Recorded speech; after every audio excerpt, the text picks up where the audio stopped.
Ja sam Matija Stefanović iz Udruženja Da se zna. Udruženje Da se zna se bavi mapiranjem i dokumentovanjem zločina iz mržnje nad queer osobama. Inače sam trans muškarac i aktivista za prava trans i drugih queer osoba. Da li bi podelio sa nama kako izgleda život transrodne osobe u Srbiji? Kako je mišljenje javnosti o transrodnim nebinarnim telima u tvojoj zemlji? Mislim da su iskustva trans ljudi u Srbiji dosta različita. Kao neko ko radi sa ljudima iz zajednice, znam koliko su različita ta iskustva i ona zaista idu od nekih skroz pozitivnih, gde je osoba u potpunosti uspela da se integriše u svoju okolinu, gde ne doživljava diskriminaciju, ne doživljava nasilje, do ljudi koji svakodnevno u svim sferama svog života trpe teško nasilje i tešku diskriminaciju i povredu ljudskih prava svake vrste.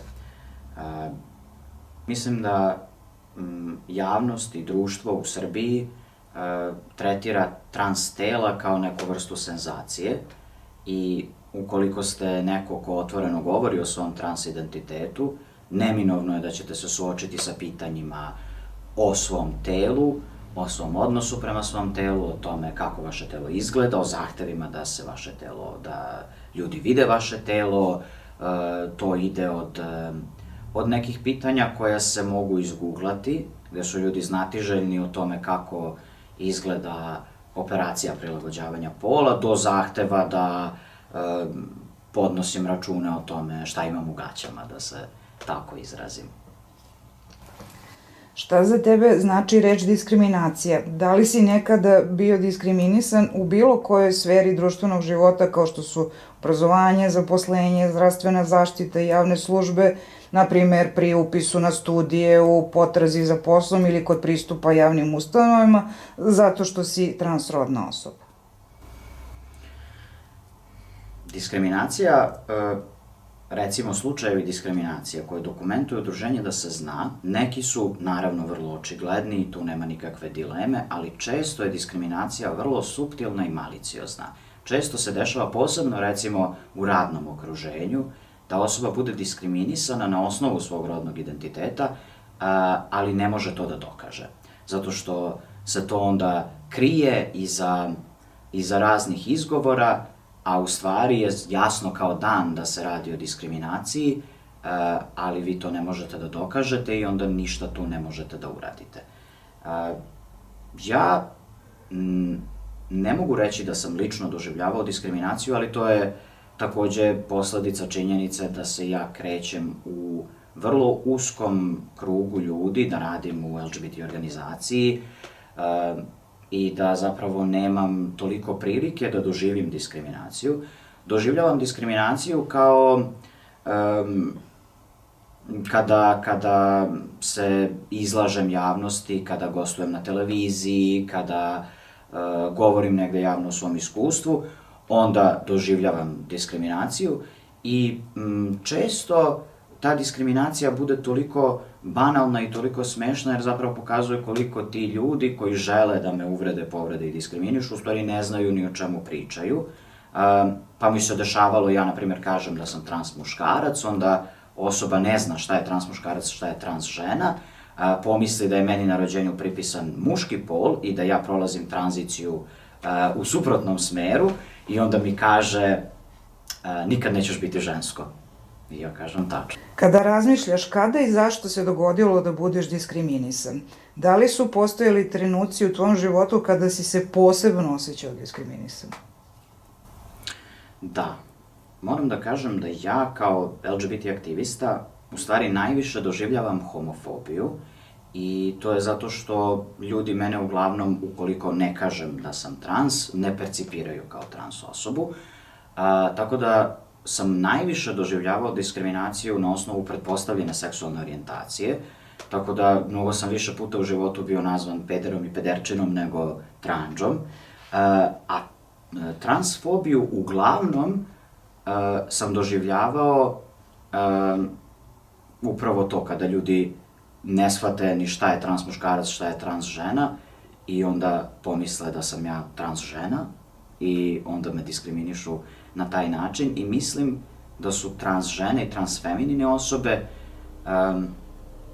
daleko više izložene nasilju i diskriminaciji. To uostalom pokazuju i podaci kojima udruženje da se zna i to je negde, rekao bih, posledica našeg duboko patrijarhalnog društva koje je možda spremnije da bude tolerantno prema svemu što je muževno i maskulino, pa tako trans muškarci i trans maskuline osobe po pravilu, mada ne nužno, ali po pravilu lakše uspevaju da se izbore sa svojom okolinom i da se integrišu u društvo, jer društvo prosto toleriše muževnost i muškost i glorifikuje je, dok ženstvenost smatra kao nešto loše. Koliko se sigurno osjećaš u svakodnevnom životu? Da li imaš neke posebne potrebe koje bi voleo da istakneš?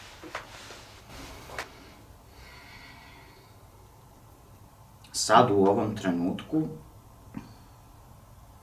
ne bih rekao da se osjećam u potpunosti bezbedno, osjećam se bezbedno zato što se trudim da ne provociram, zato što pazim da kada se vozim javnim prevozom nemam nikakvo LGBT obeležje, da mi se ne vidi privezak koji je u bojama trans zastave, a ukoliko se to vidi, uvek postoji mogućnost da ću doživeti nasilje ili diskriminaciju. I to je neki kompromis koji pravim sa svetom jer mi je tako lakše.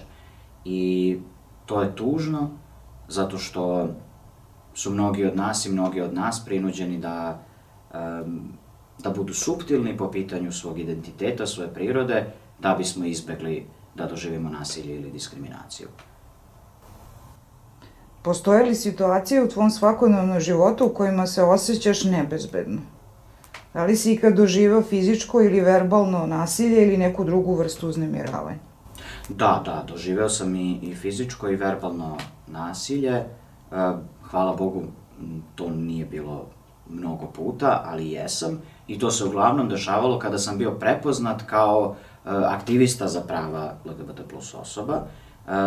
Recimo, jedno mi se desilo da sam ušao na dan Beograd Pride-a u javni prevoz da dođem na Pride i neka četvorica momaka su viknuli, jer ja sam davao neki intervju za televiziju 2 dana pre toga, oni su me prepoznali, onda su viknuli jednoga onaj peder i onda su seli pored mene i onako unosili mi se, govorili neke neprimerene komentare i tako.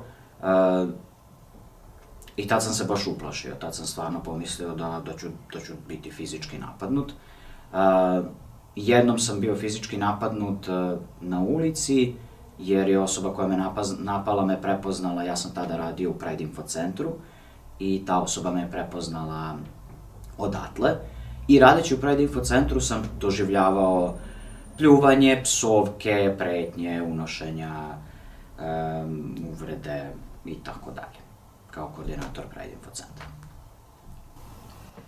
Koliko otvoreno ističeš svoju transrodnost u profesionalnom i društvenom okruženju?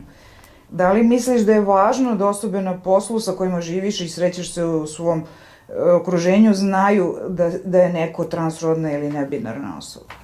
Mislim da je to užasno važno i naravno potpuno razumem zašto mnogi ljudi ne žele na svom radnom mestu da kažu da su transrodne osobe, jer to naravno otvara mogućnost da dožive nasilje, diskriminaciju i tako dalje.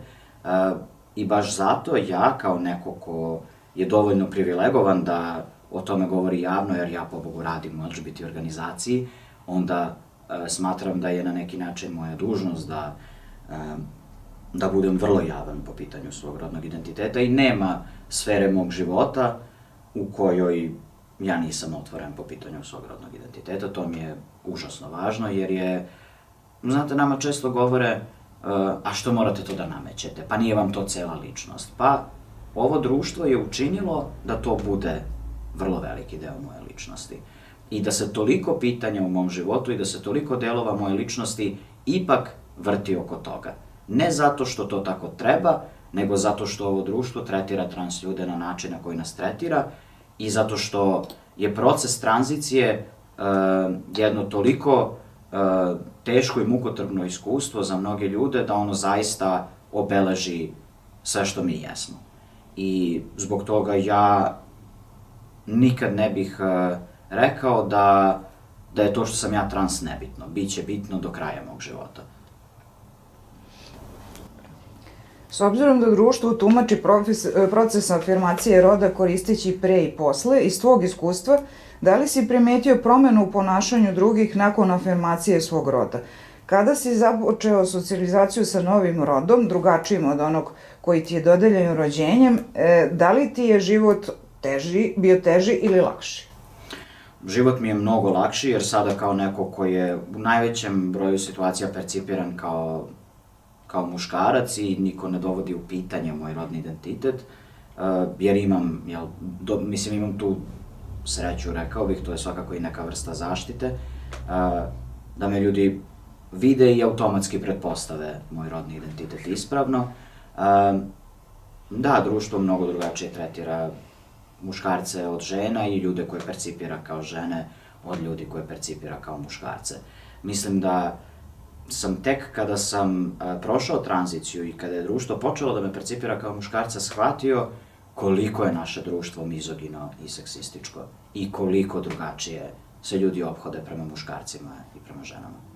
U zemlji koju živiš ili čiji si državljanin, da li si ikada bio primoran da se podvrgneš nekim medicinskim ili psihološkim tretmanima kako bi zadržao rod dodeljen po rođenju?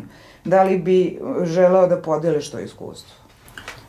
Nisam, ali trans ljudi da bi započeli medicinsku tranziciju u Srbiji jesu prinuđeni da dobiju dijagnozu od strane psihijatra, što nije u skladu sa činjenicom da je transrodnost skinuta sa liste mentalnih oboljenja i da ne treba da bude na taj način tretirana. To jeste jedna vrsta patologizacije necisrodnih identiteta i ona je po mom mišljenju neprihvatljiva. Mislim da uloga psihijatra u medicinskoj tranziciji treba da bude podrška, jer je to jedan izuzetno težak period, jer osoba u društvu u kom živimo, koje je duboko transfobično, često jako mnogo pati u tom procesu, ne zato što je trans, nego zato što nas društvo tretira tako kako nas tretira, ali ne mislim da je uloga psihijatra da deli tamo neke bespotrebne dijagnoze.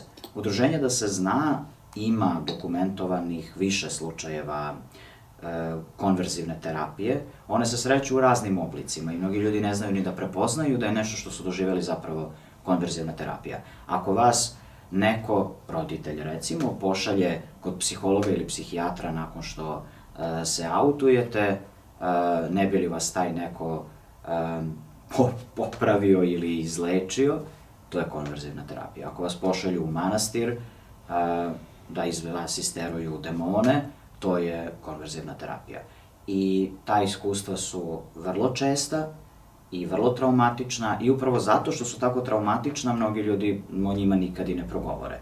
I to je ono što je najveći problem sa zločinima iz mržnje i sa incidentima motivisanih homofobijom i transfobijom, pa i sa slučajevima konverzivne terapije,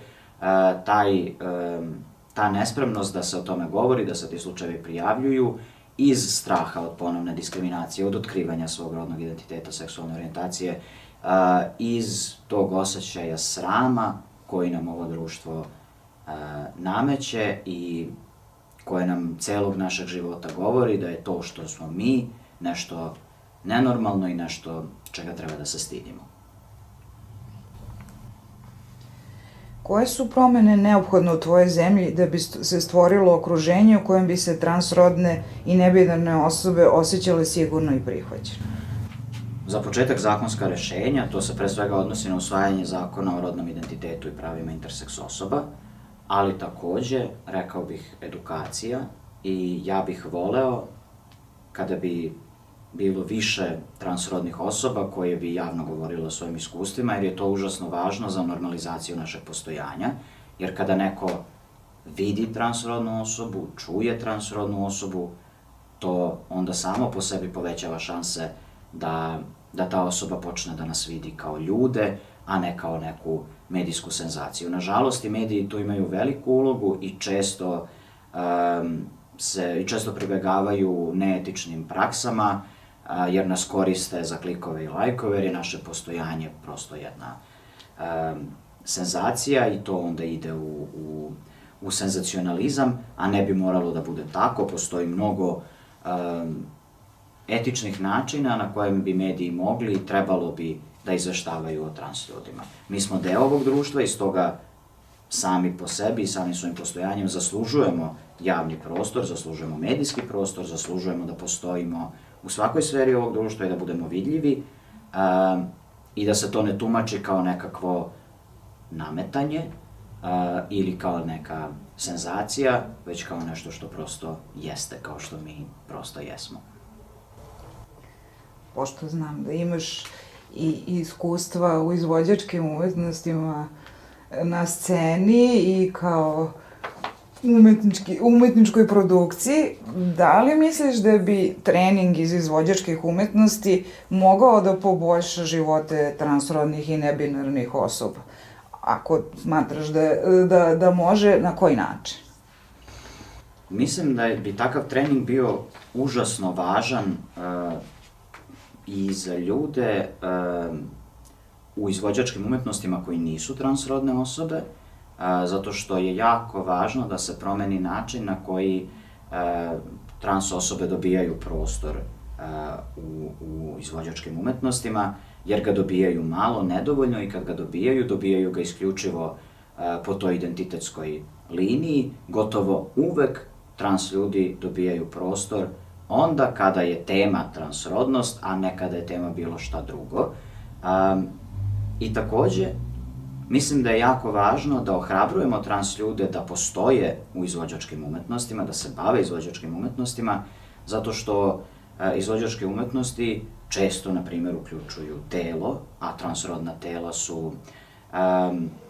su senzacionalizovana, su nešto što je nejasno ljudima, nešto oko čega ljudi imaju mnogo pitanja, pa su često izazivaju gađenje kod određenog dela društva i mislim da je jako važno da normalizujemo tela transrodnih osoba, a to je posebno važno i za same trans ljude, jer je odnos koji trans ljudi imaju prema svom telu često vrlo složen, često i vrlo negativan i mnogi trans ljudi se zaista bore sa slikom o svom telu i mislim da je važno da i mi sami vidimo u izvođačkim umetnostima transrodna tela koja prosto jesu i postoje. I poslednje pitanje. Možeš li se prisetiti detinjstva i trenutka kada si i kako otkrio svoj transrodni identitet? Koju bi poruku poslao osobama koje započinju proces rodne tranzicije? Moje iskustvo sa tranzicijom je poprilično u skladu sa nekim najtradicionalnijim viđenjima transrodnosti. Ja sam onako by the book, u skladu sa nekim medicinskim pogledima na transrodnost iz 90-ih. Kao sasvim mali sam pokazivao jasnu želju da budem percipiran kao dečak. Pričao sam i 100 puta tu priču i kako sam se molio Bogu da me pretvori u dečaka svake noći, pa kako sam piškio stojeći i to uspešno. I tako. I onda negde, i to je takođe vrlo tipično za mnoge trans ljude, negde odrastanjem mi počnemo da shvatamo da naša okolina i nije baš okej sa tim. Meni niko nikad to nije branio, ali nisam baš dobio nikad ni poruku da je to u redu. I onda sam negde valjda i sam shvatio da to baš i nije u redu. I onda sam to negde potisnuo i u srednjoj školi sam, u stvari istražujući i svoju seksualnost, došao u dodir sa transrodnošću i naravno na internetu video da to postoji, da to može. Dakle, ne pravi internet od vaše dece trans ljude, nego vaša deca na internetu uče ono što bi zapravo trebalo da nauče negde drugde u nekom bezbednom okruženju, jer na internetu svašta može da se vidi.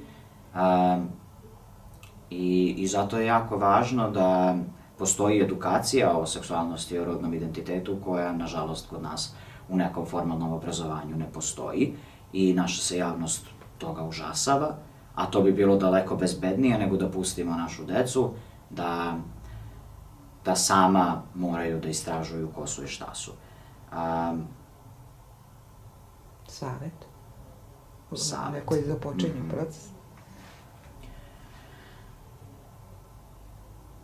Okružite se ljudima koji vas vole i koji vas podržavaju.